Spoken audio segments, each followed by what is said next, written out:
brew tube. Today it is officially day 1 of lockdown. Hope everybody's staying safe, staying inside. I'm just currently on my balcony trying to get a bit of sun, but today we're going to be brewing an oak aged bourbon stout. Gonna be lovely. So without further ado, let's get to it.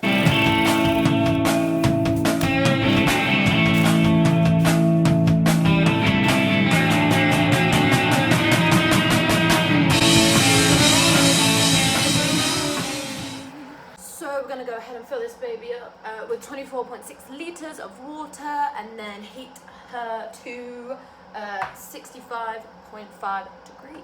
I'll be back when that's done. Instead of heating my water to 65.5, I've decided to heat it to around 69-70, just so then it will skip the beta amylase, so it will give me like a thicker, sweeter beer, which is what I want. While that's heating up, I'm going to weigh out my grains. Maris Otter Pale Malt. Wait, what's 6,400? I've lost the plot.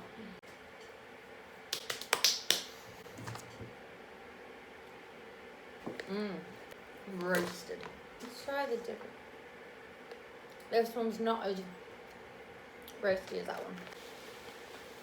Crystal malt, caramel crystal malt, and chocolate wheat. Oh, by the way, I've got everything sanitized, got everything sanitizing, but I didn't feel like I needed to show you all that again. I've just had a bit of a realization. I wanted this batch size to be a bit bigger than my last brew. So last time I filled it up with 19.2 litres or something. But now I filled it up with 24.6 and the capacity is 30 litres. So hopefully all the grains fit in. We shall find out.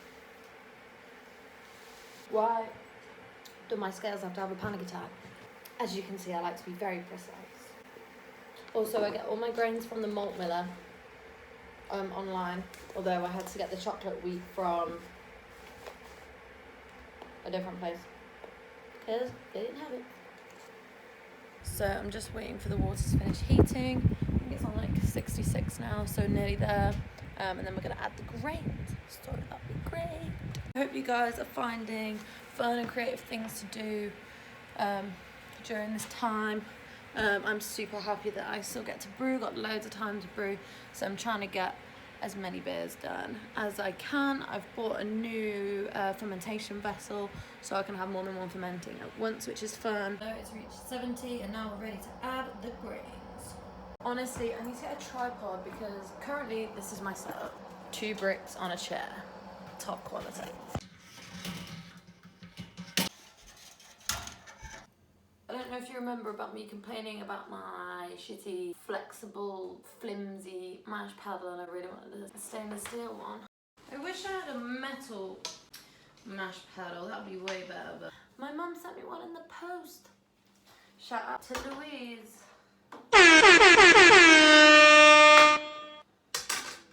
think I've done over the water on this because it's very close to the top. Keep mixing so there's no flower pockets or dough balls.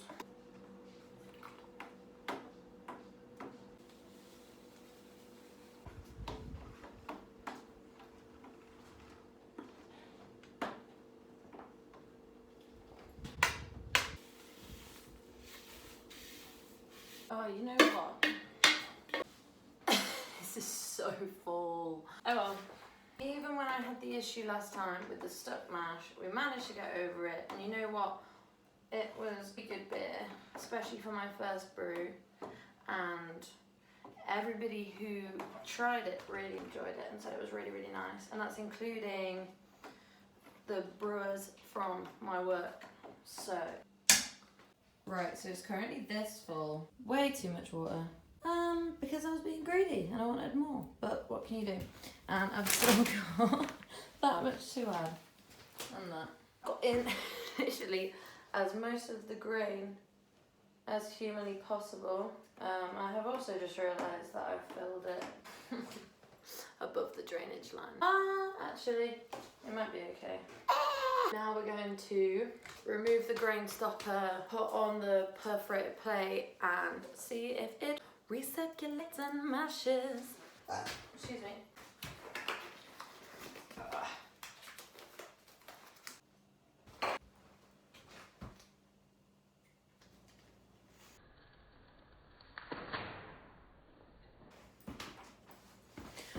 Okay, so we've got the perforated plate on, we've got the drainage hole in, so now the moment of truth. Just gonna pop the lid on and we are going to attach the recirculation hose.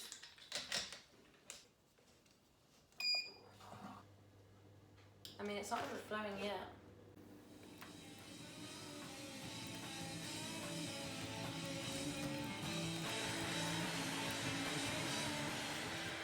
It's got 46 minutes left of mash time. In the meantime, I'm gonna have a beer. What better beer to have than one of my own?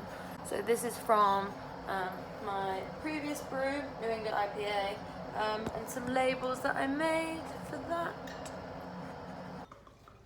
Thing is with this brew, it's literally getting better with time. Like so yummy.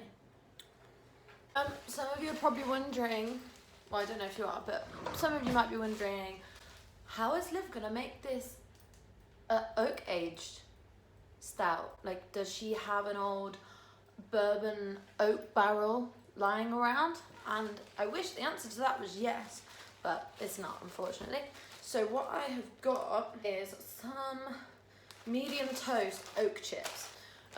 Just come in a little bag like that. You can get different toasts on them. You can get light, medium, dark, edged up, blah blah blah, and obviously that changes the flavour a little bit. So they don't have like an overly strong smell, but what I'm gonna do with these, I'm gonna buy some bourbon and I'm gonna soak these in the bourbon for a few days also, and then during secondary I'm going to add these like just as you would like hop edition, fruit edition, anything else like that. I'm gonna leave it. Now I'm just gonna taste it every day and just see when it gets to the flavour that I want.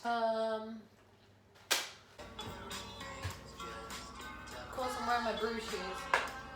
You know the brew shoes. And if you don't know, get to know. Brewing my own beer, whilst drinking my own beer. I don't need nobody else's beer. Although I've got some real nice Two Tribes beer in the fridge, which I will probably be drinking during this video.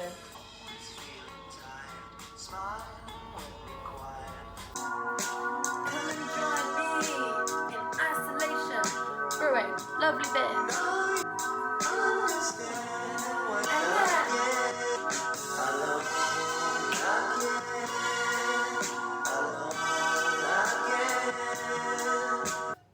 What song should we have on? So, while we wait for the mash, I'm going to list off some fun things you could do whilst we're all in isolation that you don't need many things for. You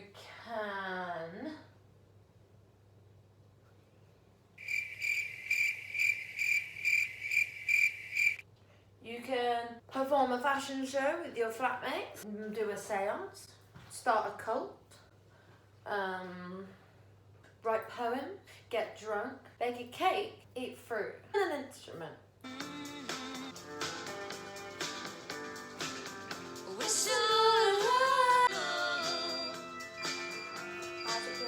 Pesky bee, Oh, be it's quiet. It's time to heat up my sponge roll, but it's already heated.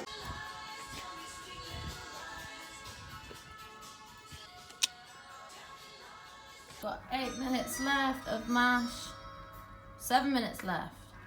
So now waiting for my mash to finish. Just gonna show you what my beautiful flatmate has been doing during this lockdown isolation period. She's been making these amazing hand-dyed, hand-painted t-shirts. Absolutely stunning. On lockdown, and where do we have to stay, Georgia? Inside. So now just raising the temperature to 75 degrees for mash out. So that'll be there for about 10 minuettos. And then we can start to sparge. So now we've got 10 minutes to kill for mash out. So perfect time for another beer, I think. The Heavy Metal Blueberry Stout by Two Tribes. I got this delivered to my door yesterday. They're delivering during like this Corona time. Got same day delivery.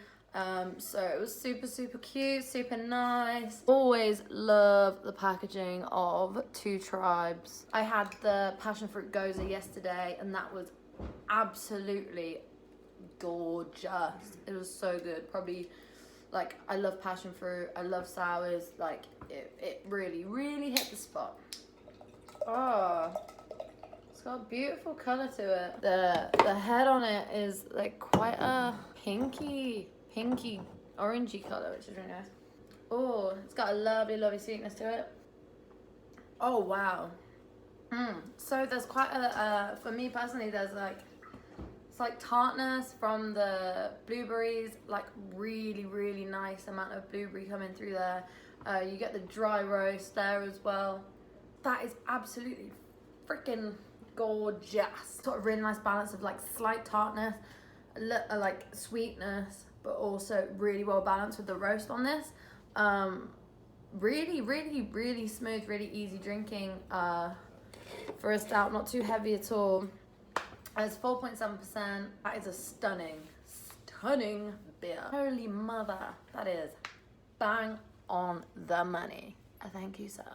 So mash out is nearly done. We're nearly ready to sparge. We will see how much we can sparge, how much space we have. So she's done. So yeah, ready to start sparge now. Cute as a lid off. Oh my god, it's so full.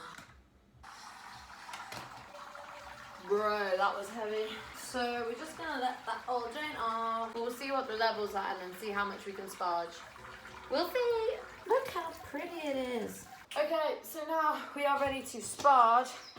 My current wort is at just over 20 litres. Do it and see where we're at. And if you watched my last video, you'll know that I lost concentration during sparge and ended up spilling a lot of water. So fingers crossed that won't happen this time. Still not spilling any water. Okay, so I've done with sparge.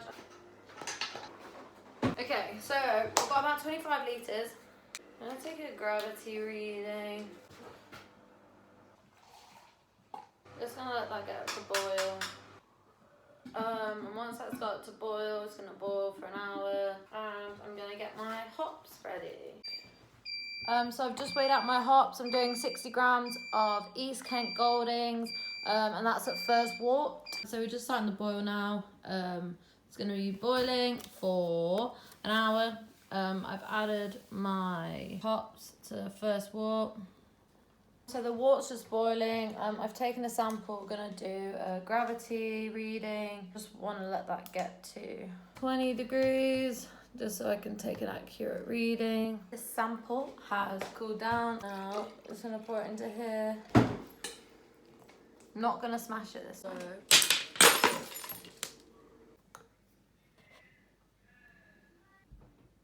Start gravity is 1063, which is literally spot on, which is kind of mad. Boil has got 10 minutes left, so I'm just going to add my last hop addition, which is same hops, East Kent Goldings, and we're gonna do 20 grams.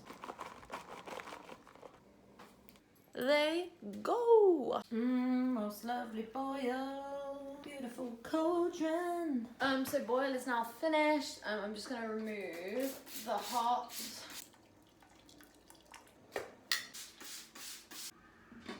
I'll put this on here. Ratty-tatty.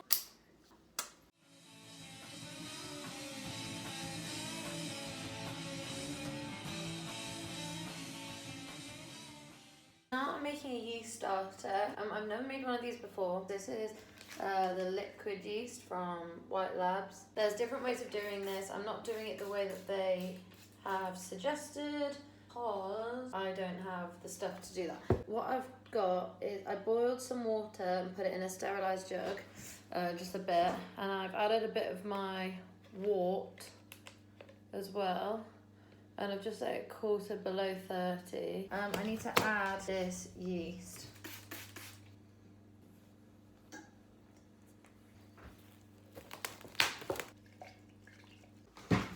And now I'm just going to transfer it into my fermentation bucket. So my camera died after this, but all I did was add the yeast, pop the lid on and filled up my airlock with some sanitized water and put that on, ready to ferment. So now that is the end of part 1. Join me for part 2. Have a nice day.